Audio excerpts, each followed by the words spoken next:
नमस्कार, आप सभी का स्वागत है मेरे चैनल पे। आज हम सुनेंगे शरत चंद्र चट्टोपाध्याय की कहानी अभागी का स्वर। तो चलिए कहानी स्टार्ट करती हूँ। कहानी पसंद आए तो वीडियो को लाइक, शेयर और चैनल को सब्सक्राइब ज़रूर कीजिएगा। 7 दिनों तक ज्वरग्रस्त रहने के बाद ठाकुरदास मुखर्जी की वृद्धा पत्नी की मृत्यु हो गई। मुखोपाध्याय महाशय अपने धान के व्यापार से काफ़ी समृद्ध थे।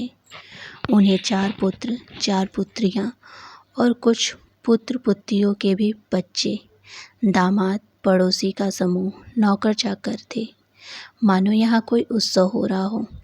धूमधाम से निकलने वाली शव यात्रा को देखने के लिए गांव वालों की काफ़ी भीड़ इकट्ठी हो गई। लड़कियों के रोते रोते माता के दोनों पाँवों में गहरा आलता और मस्तक पर बहुत सा सिंदूर लगा दिया। बहुओं ने ललाट पर चंदन लगाकर बहुमूल्य वस्त्रों से सास की देह को ढक दिया और अपने आंचल के कोने से उनकी पदधूलि झाड़ दी। पत्र, पुष्प, गंधमाला और कलवर से मन को यह लगा कि नहीं, यहाँ कोई शोक की घटना नहीं हुई है। ऐसा लगा जैसे बड़े घर की गृहिणी 50 वर्षों बाद पुनः एक बार नई तरह से अपने पति के घर जा रही हो। शांत मुख में वृद्ध मुखोपाध्याय अपनी चिर संजीवनी को अंतिम विदा देकर छिपे दोनों आंखों के आंसू पोंछकर शोकांत कन्या और बहुओं को सांत्वना देने लगे। प्रबल हरिध्वनि से प्रातःकालीन आकाश को गुंजित कर सारा गांव साथ साथ चल दिया। एक दूसरा प्राणी भी थोड़ी दूर से इस दल का साथी बन गया। वह थी कंगाली की माँ। वह अपनी झोपड़ी के आंगन में पैदा हुए बैगन तोड़कर इस रास्ते से हाट जा रही थी। इस दृश्य को देखकर उसके पग हाट की ओर नहीं बढ़े। उसका हाट जाना रुक गया और उसके आंचल में बैगन बंधे रह गए। आंखों से आंसू बहाती हुई वह सबसे पीछे शमशान में आ उपस्थित हुई। शमशान गांव के एकांत कोने में गरुड़ नदी के तट पर था। वहां पहले से ही लकड़ियों का ढेर, चंदन के टुकड़े, घी, धूप, धूनी आदि उपकरण एकत्रित कर दिए गए थे। कंगाली की माँ को निकट जाने का साहस नहीं हुआ, अतः वह एक ऊंचे टीले पर खड़ी होकर दूर से ही अंत तक सारी क्रिया को उत्सुक नेत्रों से देखने लगी। चौड़ी और बड़ी चिता पर जब शव रखा गया, उस समय शव के दोनों रंगे हुए पांव देखकर उसके दोनों नेत्र शीतल हो गए। उसकी इच्छा होने लगी कि दौड़कर मृतक के पांवों से एक बूंद अलता लेकर वह अपने मस्तक पर लगा ले। अनेक कंठों की हरिध्वनि के साथ पुत्र के हाथों में जब मंत्रपूत अग्नि जलाई गई, उस समय उसके नेत्रों से झरझर पानी बरसने लगा। वह मन ही मन बार बार कहने लगी, सौभाग्यवती माँ, तुम सरगुजा रही हो। मुझे भी आशीर्वाद देती जाओ कि मैं भी इसी तरह कंगाली के हाथों अग्नि प्राप्त करूं। लड़की के हाथ से अग्नि यह कोई साधारण बात नहीं। पति, पुत्र, कन्या, नाती नातिन, दास दासी, परिजन, संपूर्ण गृहस्थी को उज्जवल करते हुए यह स्वर्गरोहण देखकर उसकी छाती फूले नहीं, जैसे इस सौभाग्य की वह फिर से गणना ही नहीं कर सकी। संग प्रज्वलित चिंता का अजस्र धुआं नीले रंग की छाया फेंकता हुआ घूम घूम कर आकाश में उड़ रहा था। कंगाली की माँ को उसके बीच एक छोटे से रथ की आकृति जैसे स्पष्ट दिखाई दी गई। उस रथ के चारों ओर कितने ही चित्र अंकित थे।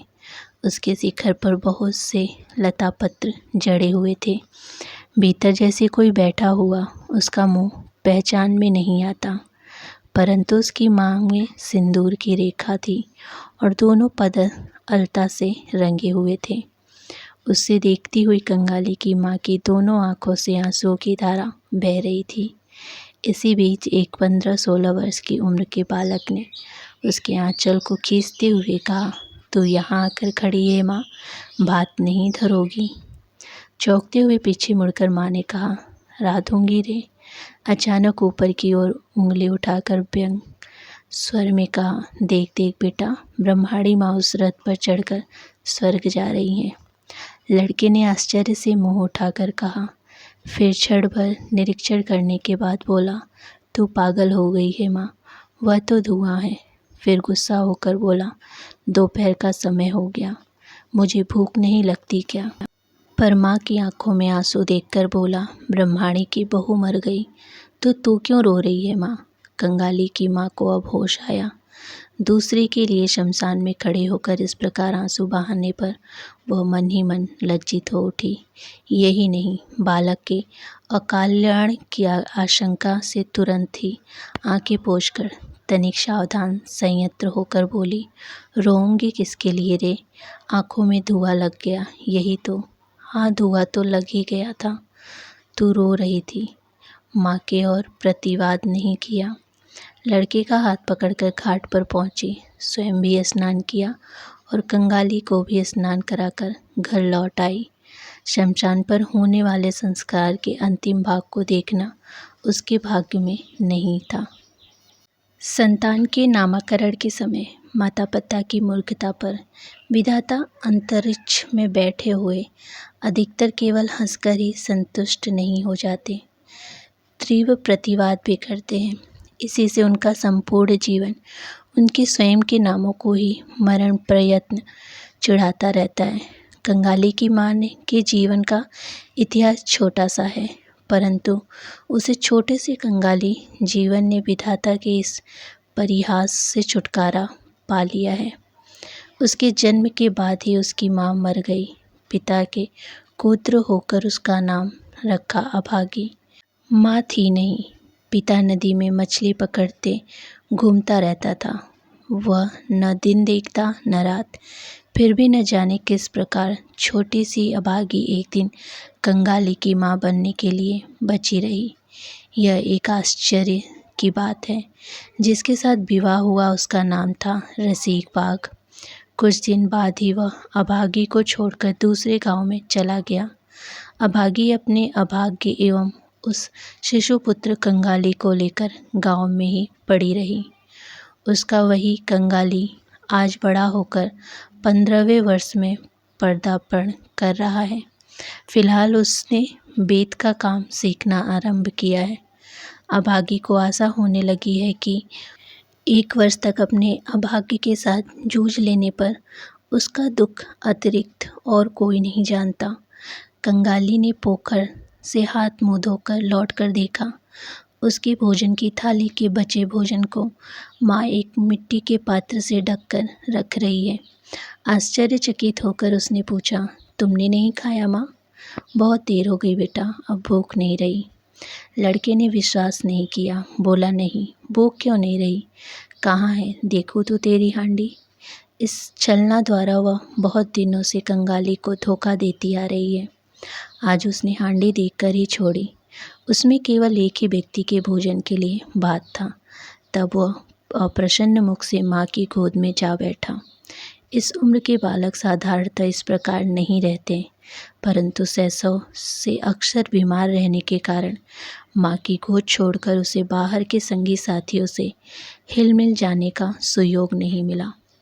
एक बार गले में डालकर मुख के ऊपर मुख रखकर कंगाली ने चकित स्वर में कहा, माँ, तेरा शरीर तो गर्म है, तू क्यों धूप में खड़ी होकर मुर्दे को जलता हुआ देखने गई? फिर क्यों जाकर नहीं आई? मुर्दा जलना क्या तैने? माँ ने झटपट लड़के के मुंह को हाथ से दबाते हुए कहा, छी छी बच्चे, मुर्दा जलना नहीं कहते, पाप होता है। सती लक्ष्मी महारानी रथ पर चढ़कर स्वर्ग गई हैं। बालक ने संदेह करते हुए कहा, तेरे पास एक ही बात है माँ, रथ पर चढ़कर भी कोई क्या स्वर्ग जाता है? माँ बोली, मैंने तो आंखों देखी है। कंगाली ब्रह्माणी माँ रथ के ऊपर बैठी थी।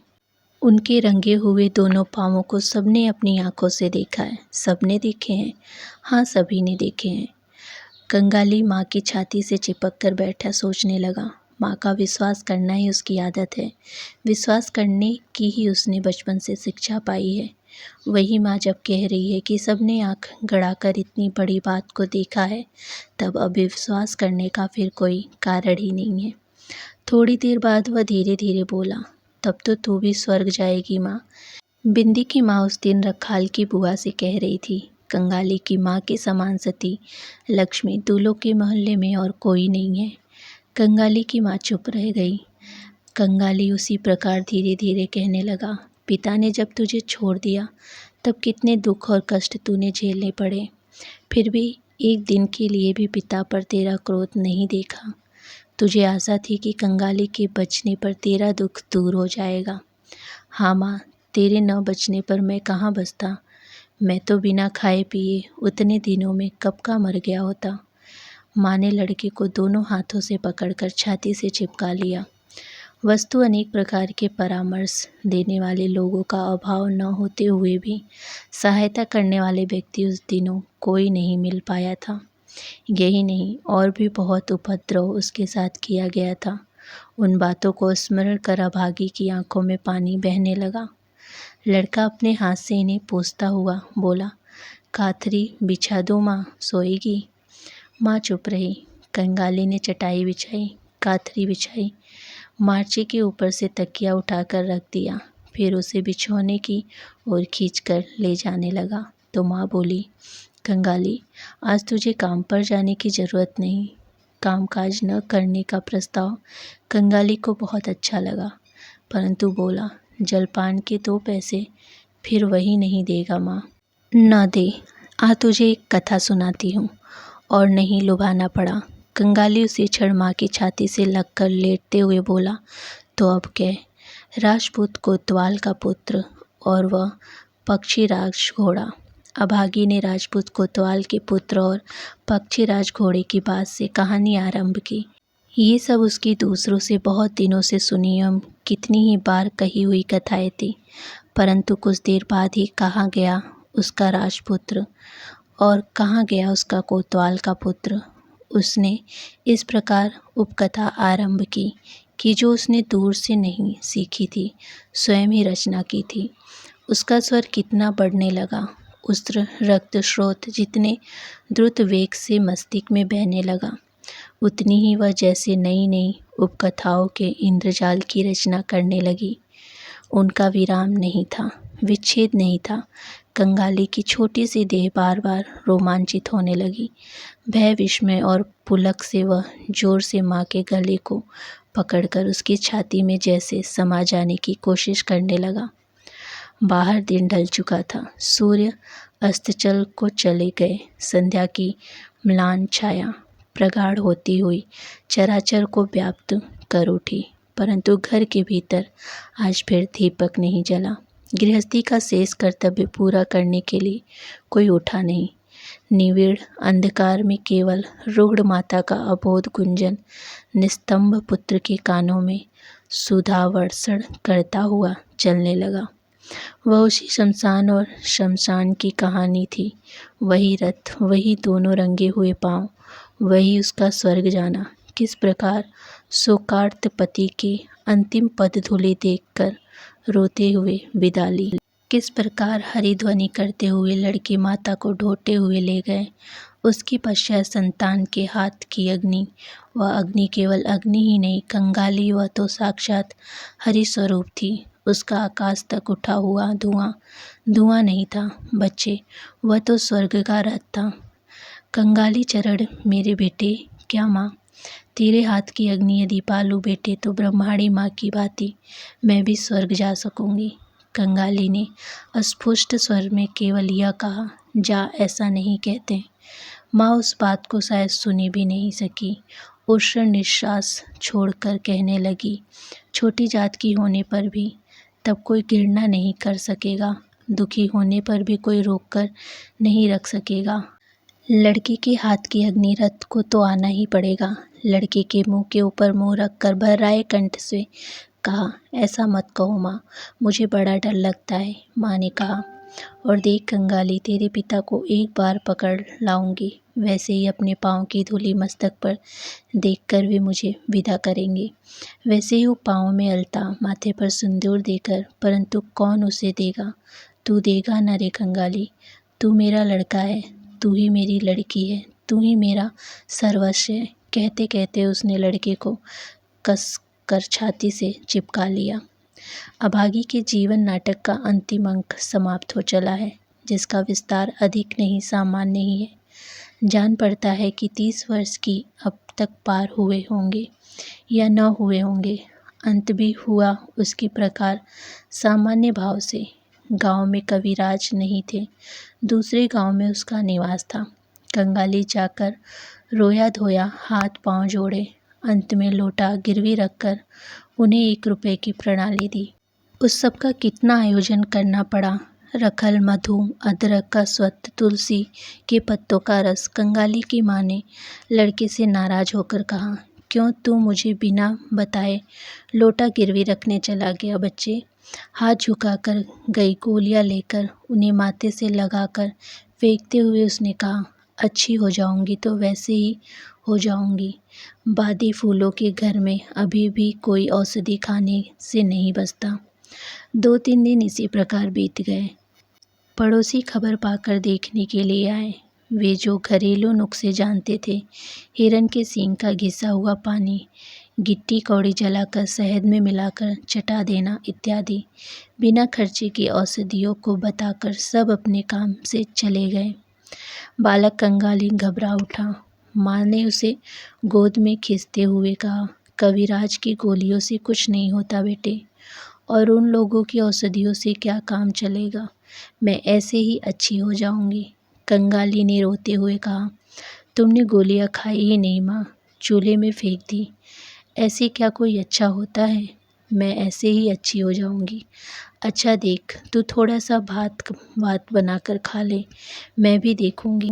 कंगाली पहली बार अन्यभ्यस्त हाथों से भात रांधने लगा।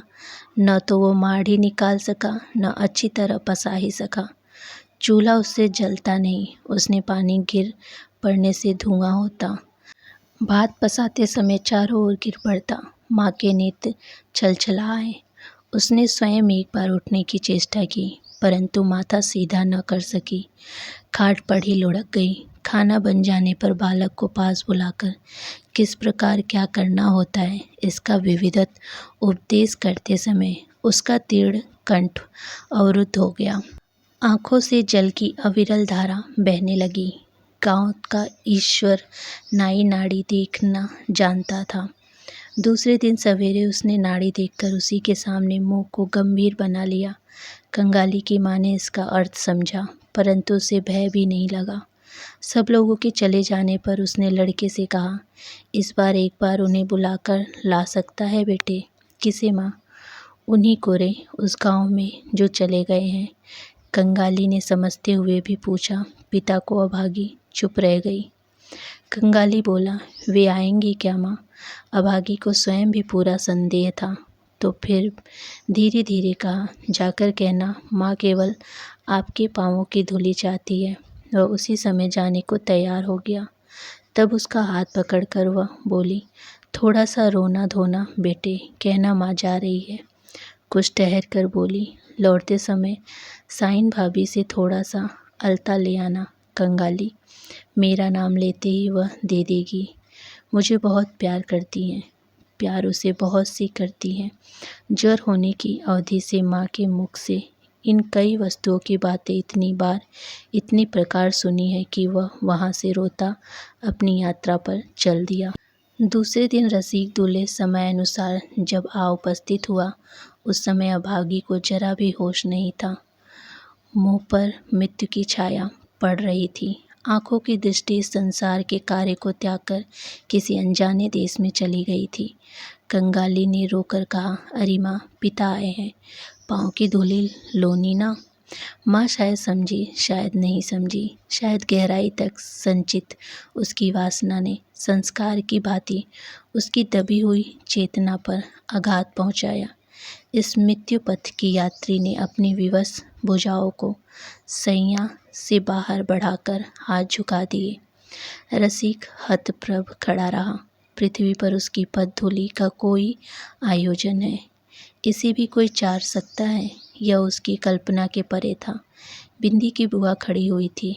उसने कहा, दो बाबा, थोड़ी सी पाँवों की धूली दो। रसिक आगे बढ़ाया। जीवन भर स्त्री को उसने प्यार नहीं दिया, भोजन वस्त्र नहीं दिया, कोई खोज खबर नहीं ली।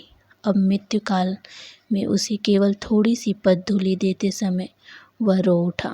रखाल की माँ बोली, ऐसी सती लक्ष्मी ब्राह्मण कार्यस्थों के घर में न जन्म लेकर हम दूल्हों के घर में क्यों जन्मी? अब तो उसकी गति सुधार दो बेटा। कंगाली के हाथ से अग्नि पाने के लोभ में उसने अपने प्राण दे दिए।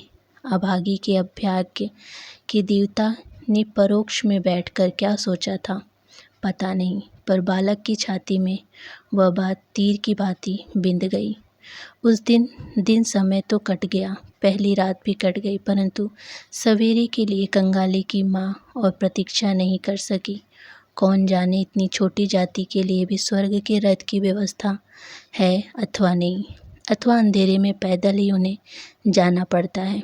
परंतु यह समझ में आ गया कि रात पूरी समाप्त होने से पहले ही उसे इस दुनिया को त्याग दिया। झोपड़ी के आंगन में एक बेल पर पेड़ है। कहीं से दुलाड़ी लाकर रसिक ने चोट की अथवा नहीं की, परंतु जमींदार का दरबान कहीं से दौड़ा चला आया, उसके गाल पर तड़ाक से एक चाटा कस दिया। फिर कुल्हाड़ी छीनता हुआ बोला, बेटा यह क्या तेरा अपना पेड़ है जो काटने लग गया है? रसिक गाल पर हाथ फेरने लगा। कंगाली रोता हुआ सा बोला, वाह, यह तो मेरी माँ के हाथ का लगाया हुआ पौधा है। दरबानी, पिताजी को तुमने खामखा क्यों मारा?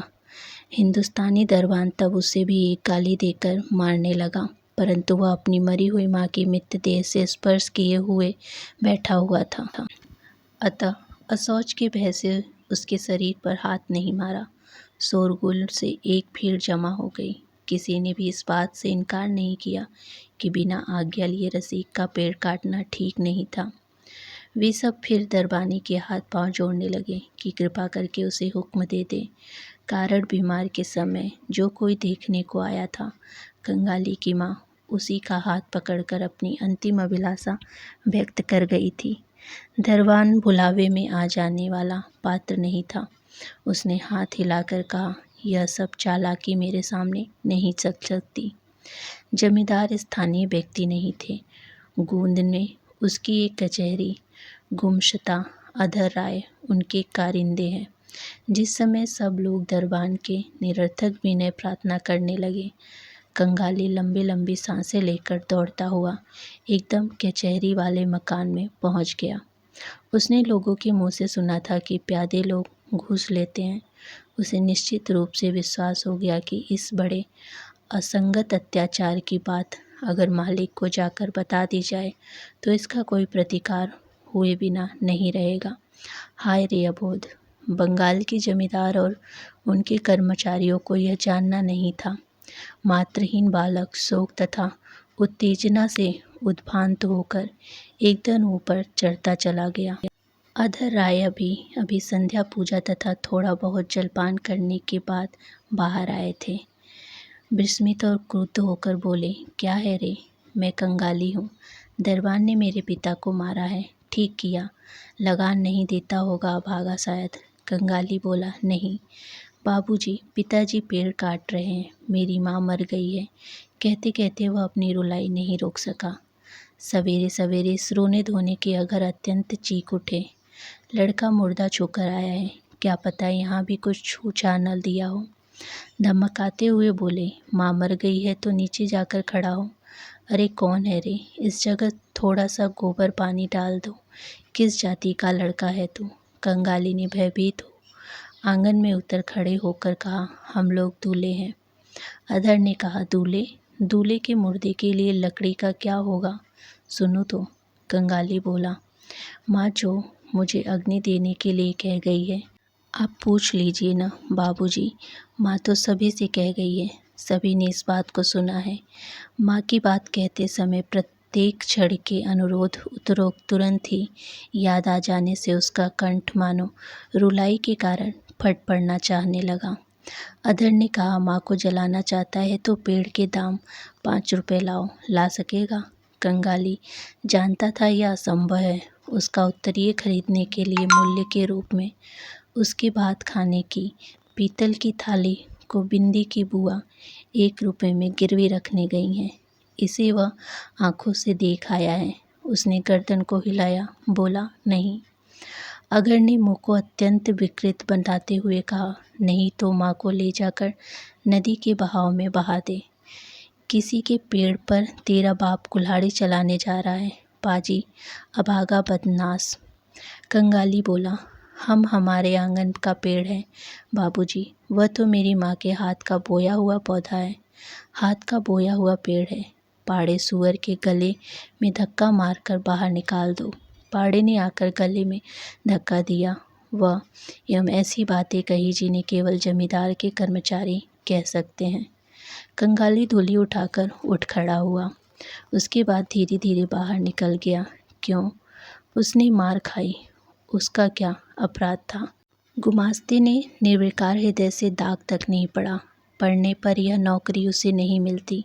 कहा, परेश देख तो इस बेटा का लगान बाकी पड़ा है कि नहीं, हो तो इसका जाल वाल जो कुछ हो छीन ले आकर रख देना। अभागा भाग कर जा सकता है। मुखर्जियों के घर श्राद्ध का दिन बीच में केवल एक दिन बाकी है। समारोह का आयोजन गिरडी के उपयुक्त होने का प्रयत्न हो रहा है। वृद्ध ठाकुरदास स्वयं ही देख रेख करते हुए घूम रहे हैं। कंगाली ने आकर उनके सामने खड़े होकर कहा, पंडित जी, मेरी माँ मर गई है। तू कौन? क्या चाहता है तू? मैं कंगाली हूँ। माँ कह गई है कि उसे अग्नि देने के लिए, तो दे ना। कचहरी की घटना इस बीच सबके मुंह से प्रचारित हो चुकी थी। एक आदमी ने कहा, उसे शायद एक पेड़ चाहिए। यह कहकर उसने घटना को प्रकट कर दिया। मुखोपाध्याय ने विस्मित और विरक्त होकर कहा, सुनो इसकी बातें। हमें ही कितनी लकड़ी की ज़रूरत है, कल के बाद परसों काम है। जा जा, यहाँ कुछ नहीं होगा, यहाँ कुछ नहीं होगा। यह कहकर अन्यंत चल दिए। भट्टाचार्य महाशय समीप ही बैठे हुए फर्ज बना रहे थे। वे बोले, तेरी जाति में कोई कब जलाया जाता है रे? जा, मुँह में थोड़ी सी आग रखकर नदी की धार में मिट्टी दे देना। मुखोपाध्याय महाशय का बड़ा लड़का व्यक्त भाव से इस ओर से कहीं को जा रहा था। उसने कान खड़े कर कुछ सुनते हुए कहा, देखते हैं भट्टाचार्य महाशय, ये सब बेटे ब्राह्मण कार्यस्थ को हो जाना चाहते हैं। कहकर काम की जल्दी है और कहीं चला गया। कंगाली ने और प्रार्थना नहीं की। इन 2 घंटों के अनुभव से संसार में वह जैसे एकदम बूढ़ा हो गया था। चुपचाप धीरे धीरे अपनी मरी हुई माँ के पास जा उपस्थित हुआ। नदी की धार के पास गड्ढा खोदकर अभागी को सुला दिया गया। रखाल की माँ ने कंगाली के हाथ में एक पुआर की आटी जला दी। उसी हाथ से माँ के मुख को स्पर्श करवा कर हटवा दिया। तदुपरांत सबने मिलकर मिट्टी से ढककर कंगाली की माँ की अंतिम चिन्ह तक को विलुप्त कर दिया। सब अपने कर्मों में व्यस्त हो गए, परंतु उस पुआल की आटी से जो थोड़ा सा धुआं निकलकर आकाश की ओर उठ रहा था, उसकी ओर अपलक नेत्रों से देखता हुआ कंगाली उद्धव दृष्टि से सतबद्ध खड़ा हुआ था। तो ये थी छोटी सी कहानी अभागी का स्वर्ग। कहानी पसंद आई हो तो वीडियो को लाइक, शेयर और चैनल को सब्सक्राइब जरूर कीजिएगा। धन्यवाद।